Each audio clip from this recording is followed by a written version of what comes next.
ఆదివారం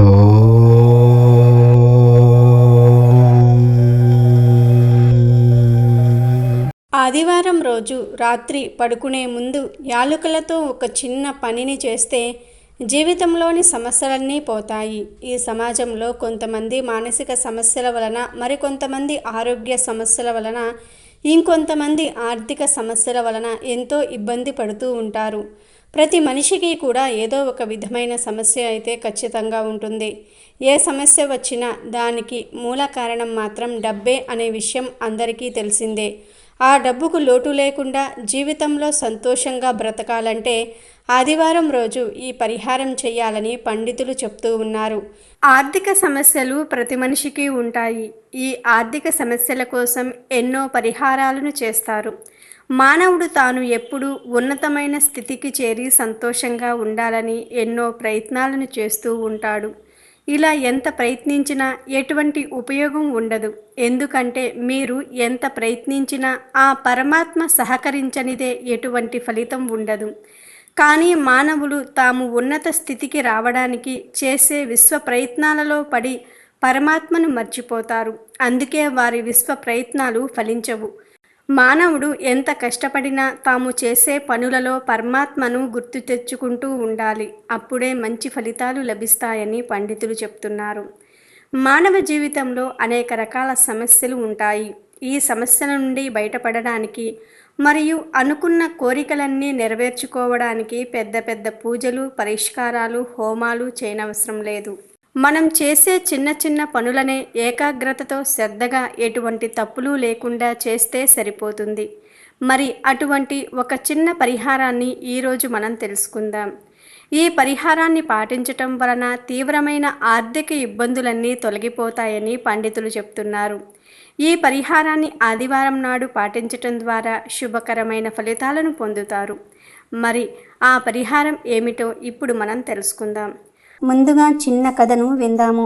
రంగాపురంలో నివసించే గంగులు గజ దొంగ సాయంత్రం సమయాల్లో జన సంచారం లేని వేళల్లో దారి కాచి బాటసారులను దోచుకునేవాడు.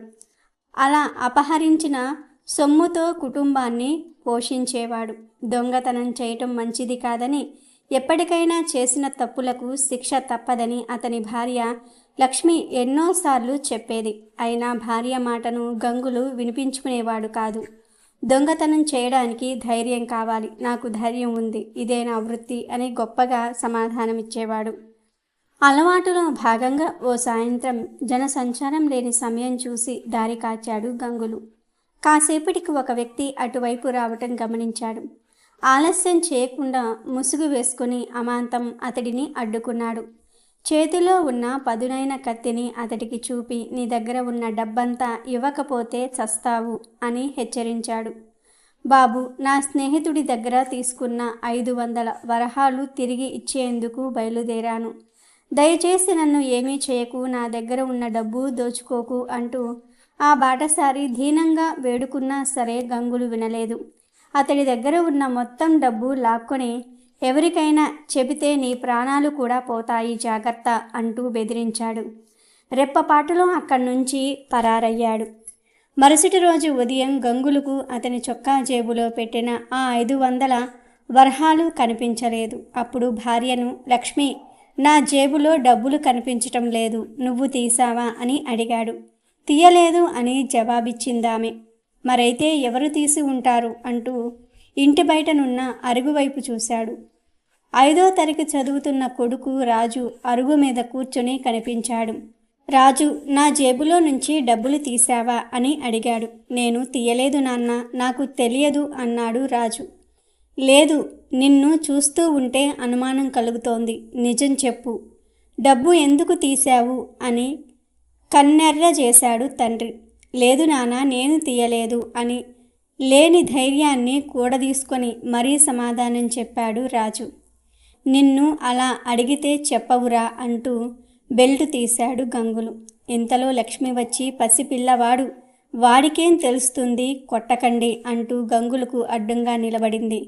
తప్పుకో లక్ష్మి, ఇంత చిన్న వయసులో అబద్ధాలు ఆడతాడా, దొంగతనం చేస్తాడా, తప్పు కదా అని గట్టిగా అరిచాడు. ఆ మాటలకు రాజు బిగ్గరగా నవ్వాడు. తప్పు చేసింది కాక నవ్వుతావా అంటూ ముందుకెళ్ళాడు గంగులు. బెల్టును చాకచక్యంగా పట్టుకున్న రాజు, దారి దోపిడీలు చేసే మీరు దొంగతనం తప్పని చెప్తూ ఉంటే నవ్వు కాక మరేమొస్తుంది నాన్న అన్నాడు.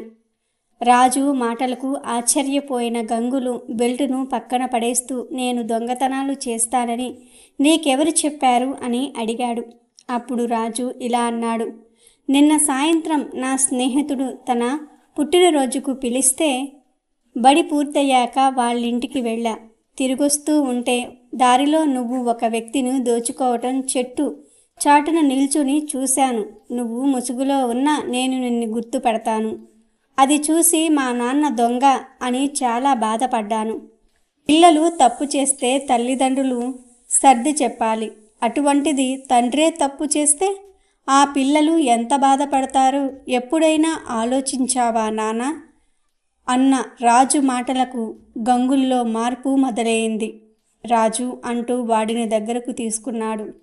అప్పుడే తల్లి తీసి ఇచ్చిన తన జేబులో దాచిన ఆ 5,000ను గంగులు చేతిలో పెడుతూ, ఒకరు మన డబ్బు దొంగిలిస్తే ఆ బాధ ఎలా ఉంటుందో తెలియాలనే అమ్మ మీ జేబులో నుంచి డబ్బు తీసింది.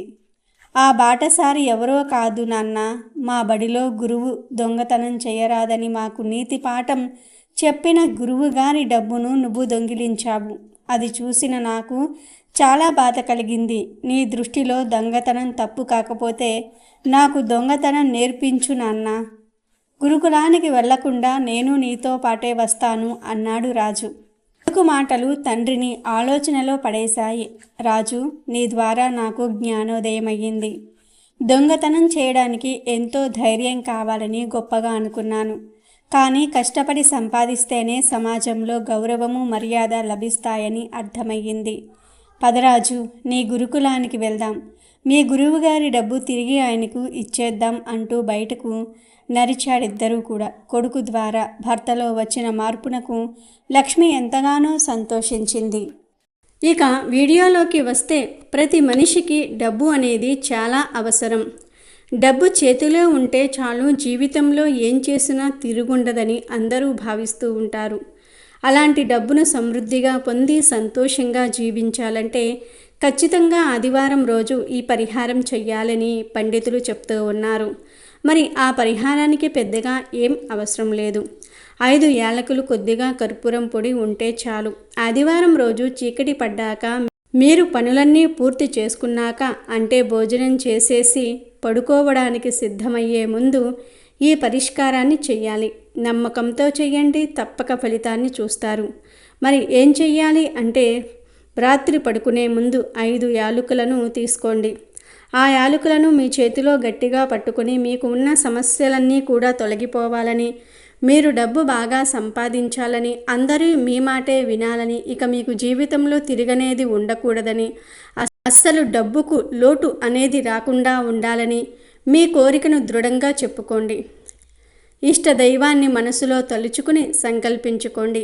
ఇలా మీ సంకల్పం చెప్పుకున్న తర్వాత 5 యాలకులను గుప్పెట్లో నుంచి తీసి ఒక తెల్లటి పేపర్లో వేయండి. ఆ తర్వాత కొద్దిగా కర్పూరం పొడి వేయండి, అంటే యాలకుల మీద చల్లండి. ఇలా యాలకులను, కర్పూర పొడిని వేశాక పేపర్ను పొట్లంలాగా కట్టేయండి. ఇక ఈ పొట్లాన్ని మీ తల మీద పెట్టుకొని పడుకోండి. మరునాడు ఉదయం, అనగా సోమవారం రోజు ఉదయం లేవగానే ఈ పొట్లాన్ని తీసి ఇంటి బయట ఖాళీ ప్లేస్లో కానీ, లేదా టెర్రస్ ఉంటే ఆ టెర్రస్ పైన కానీ ఈ పొట్లాన్ని తీసుకుని వెళ్ళి కాల్చేయండి. ఎవ్వరూ చూడకుండా కాల్చండి. ఇలా కాల్చిన తర్వాత మీరు తలకు, ఒంటికి స్నానం చేసేయండి. ఆదివారం ఈ పరిహారం చేయటం ద్వారా చాలా చక్కటి ఫలితాలు కలుగుతాయి. మీకు ఉన్న సమస్యలు తొలగిపోతాయి. జీవితంలో మీకు ఎలాంటి లోటు అనేది రాకుండా ఉంటుంది. ఎవరైతే ప్రతి ఆదివారం ఈ పరిహారం చేస్తారో వారికి అద్భుతమైన ఫలితాలు లభిస్తాయి. సంఘంలో కీర్తి ప్రతిష్టలు పెరుగుతాయి. పేరు ప్రతిష్టలు సంపాదిస్తారు. ధనం విషయంలో అస్సలు లోటు రాదు. కనుక ప్రతి ఒక్కరూ కూడా ఆదివారం రాత్రి సమయంలో యాలకులతో ఈ పరిహారాన్ని చేసి శుభ ఫలితాలను పొందండి. సమస్యలు లేకుండా, సమస్యలు లేని జీవితంతో సంతోషంగా జీవించండి. ఆదివారం నాడు ఉదయాన్నే నిద్రలేచి శుభ్రంగా తలస్నానం చేయండి. ఇల్లంతా శుభ్రం చేసుకుని ఒక గంధపు చెక్క సానను తీసుకొని దాని మీద 2 చుక్కల నీళ్లు పోసి దాని మీద గంధపు చెక్కను అరగదీయండి. ఇలా అరగదీయగా వచ్చిన గంధంలో తులసి దళాలను ముంచండి. ముంచిన ఆ తులసి దళాలను ఒక రాగి పళ్ళెంలో పెట్టి జాగ్రత్తగా ఉంచండి. ఆ తరువాత పూజ గదిలో లక్ష్మీనారాయణుల యొక్క చిత్రపటాన్ని సిద్ధం చేసుకొని అలంకరించండి. లక్ష్మీనారాయణుల చిత్రపటాన్ని అలంకరించిన తరువాత ఈ తులసి దళాలను సమర్పించాలి. వీటితో పాటు వివిధ రకాల పుష్పాలను కూడా సమర్పించాలి. ఇలా సమర్పించేటప్పుడు ఓం నమో వాసుదేవాయ నమః అనే మంత్రాన్ని 108 సార్లు జపించాలి. ఈ పరిహారాన్ని ఆదివారం నాడు చేస్తేనే ప్రయోజనం ఉంటుంది. ఇలా ఈ పరిహారాన్ని వరుసగా 7 ఆదివారాలు చేయాలి. ఇలా చేయటం వలన ఎటువంటి సమస్యలు ఉన్నా తొలగిపోతాయి.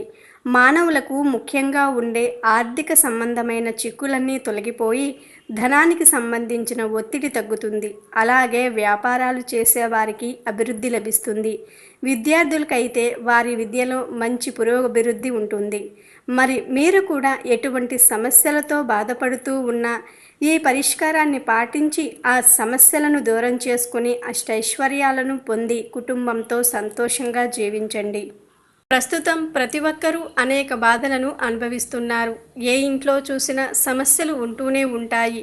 ఈ సమస్యల వలన బాధ, కోపం, చిరాకు ఎవరి మీద చూపించాలో కూడా తెలియని పరిస్థితి. దీంతో ఇంట్లో గొడవలు, మనస్పర్ధలు, ప్రశాంతత లేకపోవటం వంటి సమస్యలు ఏర్పడతాయి. ఎన్ని సమస్యలు ఉన్నా ఒక్క చిరునవ్వు వాటిని దూరం చేస్తుంది. అదే ఆ సమస్యలకు భయపడి మనశ్శాంతిని కోల్పోతే చివరకు కొందరు ఏమి చెయ్యాలో తెలియక ఆ భయాన్ని తొలగించుకోవడానికి వ్యసనాలకు బానిసగా మారిపోతారు. దీని వలన అతి విలువైన మానవ జీవితం వృధా అయిపోతుంది. ముందుగా మీలో ఉన్న భయాన్ని పోగొట్టుకుని ధైర్యంగా ముందుకు సాగాలి. భయం వలన ప్రతి చిన్న విషయం కూడా పెద్దదిగా కనిపిస్తుంది. ఇలా మనశ్శాంతిని కోల్పోయి భయంతో జీవిస్తూ బాధపడుతున్న వారు ఆదివారం రోజున ఈ చిన్న పరిహారం చేయటం వలన మీ భయాలన్నీ పోయి ధైర్యం కలుగుతుందని పండితులు చెప్తున్నారు. మరి ఆ పరిహారం ఏమిటో ఈరోజు మనం తెలుసుకుందాం. సండే స్పెషల్ బిర్యానీలో, పులావులో ఎందులో వేసిన గుమగుమల సువాసనతో పాటు ఘాటైన రుచిని అందిస్తుంది బిర్యానీ ఆకు. మసాలా వంటకాల్లో మసాలా దినుసులతో పాటు బిర్యానీ ఆకు వాడకం అందరికీ అలవాటు. ఇది రుచినే కాదు, మంచి సువాసనను కూడా అందిస్తుంది. అంతేకాదు ఈ ఆకు ఆరోగ్యంగా ఉండటంలో ఎంతో సహాయపడుతుందని పరిశోధకులు చెప్తున్నారు. బిర్యానీ ఆకు ఆహారంలో మాత్రమే కాదు, మీ భయాన్ని తొలగించి ప్రశాంతతను కలిగిస్తుందని పండితులు చెప్తున్నారు. ఆదివారం రోజున సూర్యోదయానికి ముందుగా లేచి శుచిగా స్నానమాచరించి మీ పూజా గదిని, ఇంటిని శుభ్రం చేసుకోవాలి. ఇప్పుడు ఒక బిర్యానీ ఆకు తీసుకొని మీ పూజా గదిలో కూర్చొని మీరు ఏ సమస్య వలన మనశ్శాంతి లేకుండా ఉంటున్నారు, ఏ సమస్య మిమ్మల్ని భయపెడుతుందో ఆ సమస్య తీరిపోవాలని ఆ బిర్యానీ ఆకు మీద పెన్నుతో రాసి మీ ఇష్ట దైవానికి పూజ చేసి దీపం వెలిగించండి. ఇప్పుడు ఒక ప్లేటులో కర్పూరంను ఉంచి వెలిగించి దాని మీద ఆ బిర్యానీ ఆకును కాల్చివేయండి. అప్పుడు వచ్చే పొగతో ఇల్లంతా ధూపం వేయండి. ఇలా చేయటం వలన మీ ఇంట్లోని నెగిటివ్ ఎనర్జీ మొత్తం పోతుంది. ధూపం వేసేటప్పుడు వచ్చే పొగను మీరు పీల్చటం వలన మీ భయం పోతుంది. అలా కాల్చగా వచ్చిన బూడిదను ఒక గ్లాస్ నీళ్ళల్లో కలిపి వాటిని పచ్చని చెట్లు మొదట్లో లేదా ఎవ్వరూ తొక్కని ప్రదేశంలో వెయ్యాలి. ఇలా చేయటం వలన మీకు ప్రశాంతత కలుగుతుంది. కావున మీరు కూడా ఈ ఆదివారం రోజున ఇప్పుడు మనం చెప్పుకున్న విధంగా చేయటం వలన మీ బాధలన్నీ తొలగి భయం పోయి ప్రశాంతంగా అందరితో నవ్వుతూ హాయిగా జీవిస్తారు.